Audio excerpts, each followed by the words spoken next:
Hey guys, this is going to be a work in progress video on this HGUC Hy-Gogg.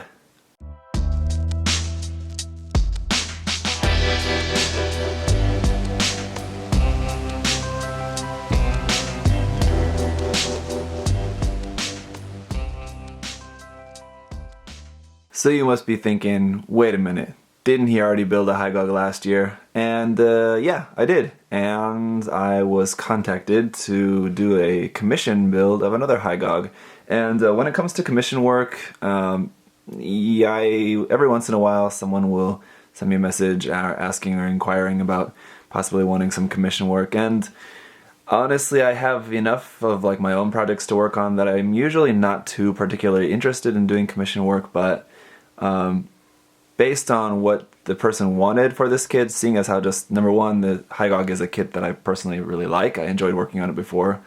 And the modifications, everything that he wanted done to it in terms of like physical modifications was really minimal. Basically, I just did all the exact same modifications I did with mine last year, except for modifying the backpack. So that was like the hardest part of modifying mine. And didn't need to do that this time, just made some very simple modifications, like here on the shoulder armor, just getting rid of the detail. There was like some like line detail there, and then just drilling out these holes, and then emptying out, just cutting out the hole in the vent there as well. And it's kind of the same thing on the head as well, just got rid of some of the details there, some of the raised details, just make it a little bit more simpler surface. So anyway, yeah, it's really pretty minimal in terms of it's just a lot of seam line removal. The kit has a lot of seams. But the other thing that was interesting for me was what he actually wanted me to do with this. What he wanted was just the Hy-Gogg painted in the colors of like a Metal Gear Ray.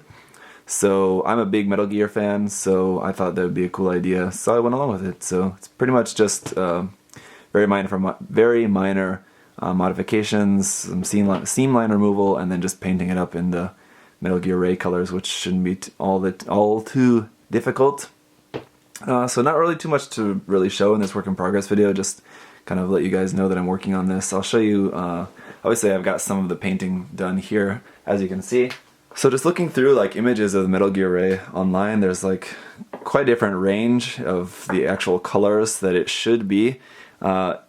As you're seeing here on video, it probably looks very like almost black. This color is actually Gaia Notes number 61. This is Midnight Blue, Glossy Sea Blue. So this is just a really dark blue, really dark gray blue color. So this will be like the main armor like of the Metal Gear Ray is basically like two-tone, kind of lighter blue and darker blue. Like kind of camo pattern. So this is going to be the darker color, but it will be lightened up later. I'll be doing, like after okay, so this is all the armor that will be in those colors, and I've just done all the priming, just did Mr. Surfacer on those, and then just in this dark blue color, and then I'll just use some masking tape and mask off some of the camo pattern, and then just spray the lighter blue color. The lighter blue color is going to be number 63, is just blue-gray. So this one's much lighter. And then later, after that's done, then I'm going to apply a filter to this. So that is going to be just going to use some paints, I guess probably some enamel paints. Some just like really thinned enamel. I'm just going to mix up like a blue-gray. Also kind of what I did on my Hy-Gogg last year, but I'm going to use that will also bring out the blue of this paint more as well, and hopefully lighten that up a bit as well. So I think after that it will be fine. Then the other color, like the color of like the inner parts, kind of like the joints sort of the Metal Gear Ray, which is the color I'm going to color the joints of this kit. Those are, I'm going to use Mr. Color number 310. Is brown FS30219. It's a US Air Force gloss color here, of just a kind of light brown color. This one is another color I've seen. It varies in the like official colors. I've seen it like more brown, and I've seen it kind of more yellow.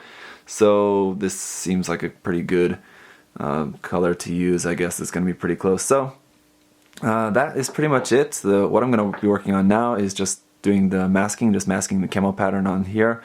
So let me get to work on that. Alright, so unfortunately, this is the widest masking tape that I have currently. I think it's 1.8 centimeters, 18 millimeters. But anyway, yeah, this is just going to have to make do, I suppose. Most of the reason that I painted it the way that I did, painted the dark parts first, is because the darker parts are kind of the smaller areas. The lighter color is actually kind of the main color. So I can cut out just kind of smaller parts of this. So actually what I'm using for a reference image is the wiki image here. It's actually from the Wikipedia page. So I guess that would be kind of the most official. So just kind of use that as a reference and try to cut out similar shapes to use for this masking. So here we go.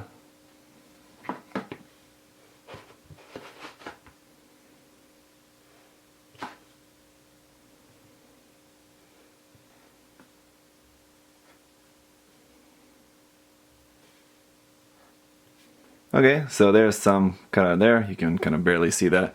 So let's try this. I'm also just sticking it to the mat, kind of putting it down and taking it up a couple of times just so that the tape will still be sticky but not like super sticky. Doing that just because I want to make sure it doesn't end up taking off any of the paint when I peel it up. Sorry, that's out of focus for you there. Anyway, and then let's see.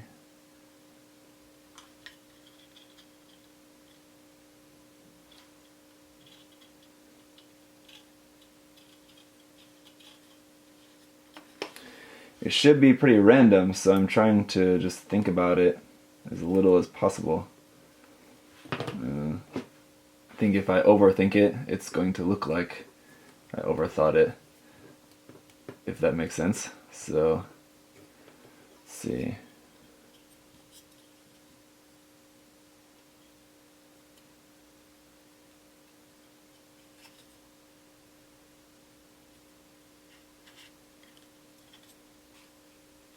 Alright, so now all the masking is done. I'm just going to airbrush on the lighter blue paint over everything. So yeah, get to painting.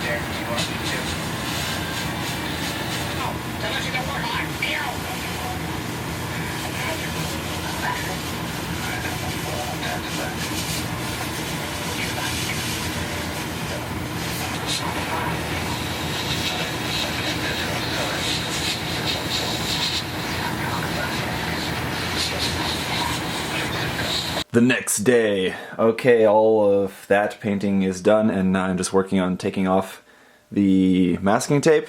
As you can see from this piece here, that darker color is definitely too dark, but I'm still confident that once I put the filter over the armor parts, then that is going to lighten up a little bit, and I think it'll be fine. I think so. Anyway, just going to be just taking out this masking tape now, just very carefully because I don't want to scratch the paint.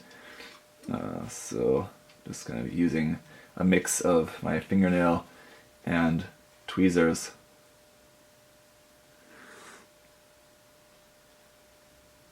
Shook, like that. So, but from the pieces that I have taken off so far, the actual mask, like the edge of everything, of the few pieces that I've taken off so far, everything looks good. There's not like paint bleeding under the masking tape or anything, so gonna be looking like this. So I'm just gonna continue this and then we'll continue on. It was because the oracle inside Smith said this.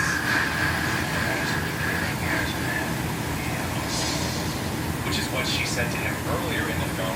jogs his memory. It's also the first time that Smith has ever called him Neo and not Mr. Anderson. So Neo makes the ultimate sacrifice, essentially becoming Jesus. They even cart him away as he has his arms spread out like this. It just feels like it should crash. Am I the only one?